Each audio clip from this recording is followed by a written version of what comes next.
friends from the media and Board of Governors. But actually, they also sent Chairman Ricky Vargas and Vice Chairman Al Francis Chua also sent a message to express their personal apologies for not being able to attend due to an overseas business trip. No? They would have wanted very much to attend, but it has been set long before this press call. Before starting with a glance at the performance of the PBA, we'd like to announce to everyone formally that the Board of Governors have approved and accepted the purchase of Pure Blends Corporation of the Northport franchise, and they will be entering the 50th season of the PBA, and their team will now be known as Titan Ultra Team. And let me introduce to you their representative to the board, whose nomination has likewise been accepted by the board. May I introduce Governor Emilio Q as a representative to the board of Pure Blends Corporation. He's ready to answer your questions until 5 p.m.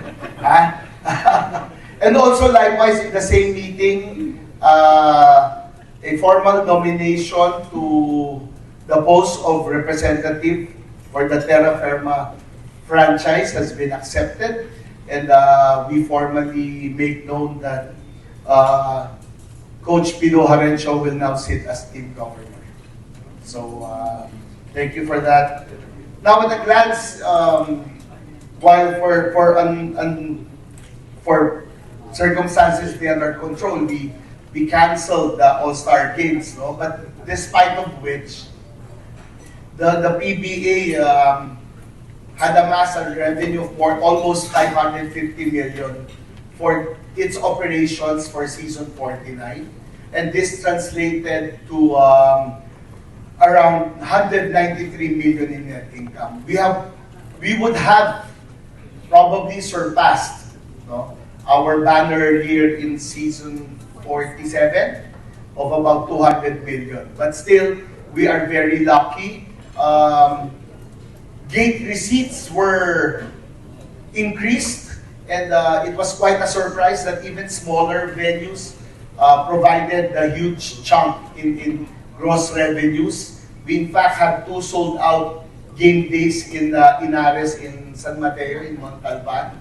But what is surprising is Ninoy Aquino Stadium, while some would say it's far, provided a bigger chunk in the gate receipts. So it just shows that the PBA is very much alive. It is followed by the fans, and I think it was also discussed, or might be discussed by our media partners, that the PBA is still the #1 sports brand compared to others. It might be self-serving for me to really expound on it, but we have our media partners there also to explain. But we just like to thank everyone for their patronage and continued support of the PBA as we enter our 50th season, which will be a challenge for us. Kasi we might want to match obviously we want to match and exceed our performance.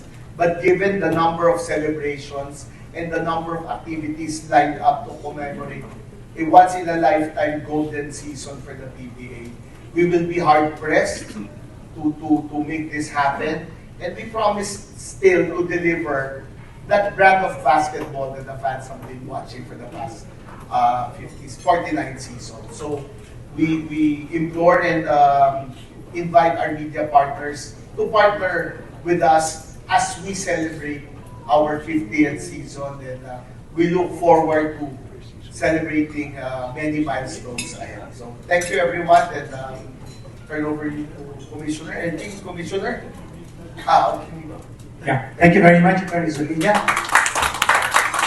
And now may we call on the President and CEO of TV5, Mr. Guido Zavallero, for his remarks. Thank you, Sir.